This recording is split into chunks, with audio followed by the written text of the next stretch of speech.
Hello everyone, Mr. Sugeno here today with a video for you about a question actually I've been asked online, and I've been asked this one multiple times, and it's whether or not you should have multiple copies of a game in your collection. Now, it's kind of a two-part answer, so let's get started on this one. So first and foremost, if you want multiple copies, there are two ways to go about it. First and foremost way is to make a backup on your computer, and technically a ROM, and then that way you can format shift it as well. If you wanted to play it on a phone or on the PC or on a tablet, whatever, you can do that. But the problem then is if that physical game breaks, it's very, very hard to reverse engineer it back onto a cartridge. Cartridges and games can break for multiple reasons. Some of those reasons being if a resistor breaks on a cartridge, that's very hard to replace. It's easy for some people, for most people it's difficult. Your CD can scratch. Scratches can be repaired to some degree. At the same time, CDs can crack. And then also the top coating on the CD, where you see the color label, that can peel away or get scratched, in which case it generally makes the CD unreadable after that. And also, there are cartridges out there with battery backups, and I have seen batteries explode in there, especially after 5, 10, 20 years, and you got a little acid battery in there, and that explodes. And I've seen that in not all cases, but I've seen it in some cases where it's actually destroyed the physical board that's in the little cartridge. So you do run into that risk. So I would say in your collection, if you have one game, maybe two games that you can play or that you couldn't live without. I know that sounds dramatic, but it's true. So if you have, one or two games in your collection that mean the most to you, that, if you could only save one game from your entire collection, which game would it be? And if you can, think about that and that game comes to mind, then that's probably the game you should have a backup of. In my case, the one game that I would want no matter what is Capcom versus SNK2 for the PlayStation 2. So I have my primary copy of the game, and I know that if I could save any game from just one game from my entire system, or entire collection, sorry, any game from my entire collection, if I could only save one, it would be this game. In which case, I bought a backup of it. So I have two Capcom vs. SNK2 games for the PlayStation 2. Now, I also have this game for the GameCube and for the Dreamcast. It's the Japanese imported Dreamcast game, but those are on different systems. This is my all-time favorite game, and this actual version of the game is my all-time favorite. So to play it on the PlayStation 2, I feel plays the best, in which case this is why I have two copies of the game. If something were to happen to this copy, I've got my backup. Now, I wouldn't recommend doing that for absolutely every single game in your collection, because you will nickel and dime yourself. Unless you've only got 5 games in your collection, then by all means just go for it. Or if you've got games like Little Samson or Wild Guns or Earthbound, those games are horrendously expensive and probably not worth getting multiple copies, if you can even get multiple copies of those. So if you do have a game that comes to mind that you couldn't live without, that you absolutely can't live without, I would highly recommend picking up a backup copy of it. And I would recommend it for a couple of reasons. First and foremost, if something goes wrong, you've got a backup. Secondly, the sooner you do it, it will become less of an issue later on down the road. They're probably not making these games anymore. Sure, you might get a virtual console edition of it in some way, shape, or form later on down the line. Maybe now it exists. But at the same time, the actual physical copy from that system that you play it on, they're not making it anymore. So If they're not making it anymore, it's going to be incredibly harder to find it later on. It might be easy now, but you never know. Maybe 5, maybe 10, maybe 30 years down the road, you might not be able to find that game. Just, it's as simple as that. Now, your interest might change 30 years down the road, and maybe you won't care.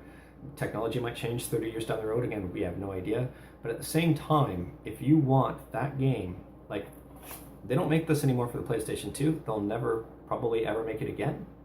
So I've got a backup just in case something happens. That's all. And I would recommend, if you can think of that one game that you want, get the backup of it. Highly, highly, highly recommend it. Now, here's the second part to that. If you have a system that you absolutely love, so for example, this plays on the PlayStation 2. I can only really play this on the PlayStation 2. Well, you can play it on the PC via emulator or whatever, but at the same time, I need a PS2 if I want to play the physical disc. Again, that might change over time, but as it stands right now, if I want to play this on the PlayStation 2, I need a PlayStation 2. So backups of systems are also something you should be considering. Now, if you have, for example, a Game Boy Advance or a Game Boy that you love playing, a Game Boy SP, they might play great now. Maybe something will break, maybe get water in them. Like, you never know. And something might, break on something like that and you can't play it anymore. Might want a backup of that. Now, if that's not the system that you can't, if that's the system you can't live without, get a backup of it. If that is the system you can live without, then don't even worry about it. Who cares, right? Super Nintendo, I absolutely love. I don't have a backup of that system. And the reason I don't have a backup of that system is because they currently produce consoles that play those games.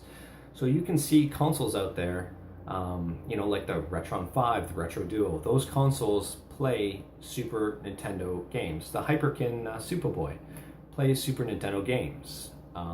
So if something were to happen to my system, I could always just go out and purchase something like that to play the game. Like, I'm not overly worried.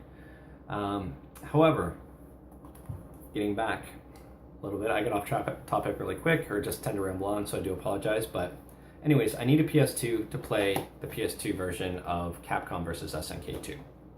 So I have actually a backup system of the PlayStation 2. And there are more than one reasons why I have a backup of this. So firstly, the reason is because I want to be able to play Capcom vs. SNK 2 for years to come.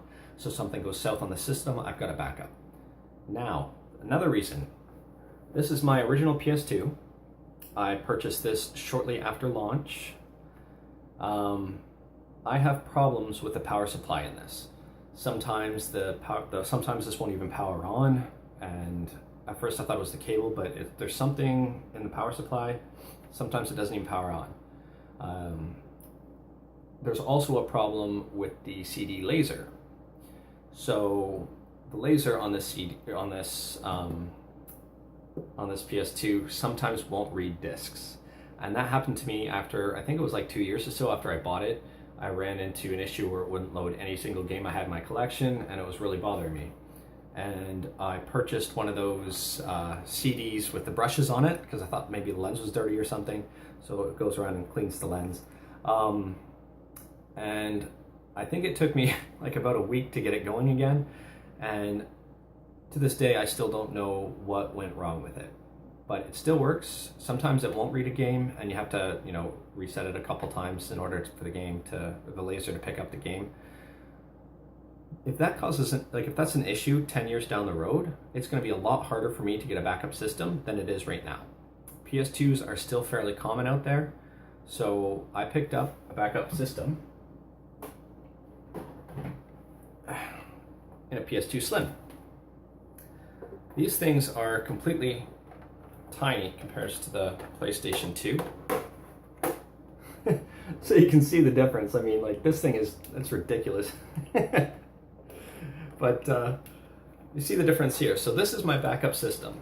So if anything were to happen to my Sony PlayStation, Sony PlayStation 2, I got this guy, so I'm safe. I don't have to worry. Something happens to the main one, I got the backup, and then I can always try to repair the main one. But who knows, parts availability in 10 years, nobody knows. Also, I've got actually another backup, another Slim. So I picked this one up, and this one is a little unique. This one is actually a PAL edition. So this one will not play, well, not natively, it will not play North American games. As I'm in Canada and my games are NTSC, that poses an issue. This one has been modded, so it's region free. Now, I've got my primary PS2, I've got my backup PS2, and I've got my modded PS2 that'll play any game from any country. And this is the one that, for example, if I was going somewhere and gonna bring my PS2, this is the one I would bring. If something were to happen to this, I'm not even worried. Like, if this one were to break, it would suck. Yeah, that's a bummer. But at the same time, if something were to go wrong, oh well, I can still use some of the parts out of here in my backup Slim if something were to go wrong. So if you have a system, a GameCube, maybe you like to play Smash on it, or Twilight Princess. I don't think they really have any GameCube physical emulators out right now. They might later on down the road, you never know. But if you have, a Game Boy SP, Game Boy Micro, whatever it is, I'd probably recommend trying to find a backup of those systems if it's the absolute system that you can't live without or has the game that you can't live without for it. So, to recap, if you have a game you can't live without, I recommend getting a backup of that. I wouldn't recommend going through your whole collection and getting backups of every game you think you can't live without. It's got to be, you got to limit yourself. 1, maybe 2. I wouldn't go more than that. So if there's 1, maybe 2 games that you could not live without, absolutely not. Dramatic, yes, but that's the way you have to look at it. If there's 1 or 2 games that you can't live without, then pick up a backup of those. And then probably, depending on the system, pick up a backup of the system as well. And I would do it sooner rather than later because games right now and systems, retro systems, are still readily available. As time goes on, they'll become increasingly rare, and probably if trends continue, they'll be incredibly more expensive. So future-proof yourself a little bit, protect yourself a little bit if you can. But yeah, just go through your collection, find that one game, it's your all-time favorite, get a backup of that, get a backup of the system that goes along with the game. And that's about all I got on that. Hopefully you found this informative in any way, shape, or form. And if you've watched this far, thank you very much. And just so you guys know, I have a video coming out next week where I'll be reviewing a new indie game called Verdict Guilty. And that review will also come with a giveaway. So stay tuned for that. That'll be up next week at some point. And we'll go from there. All right. Thanks, everyone. Take care.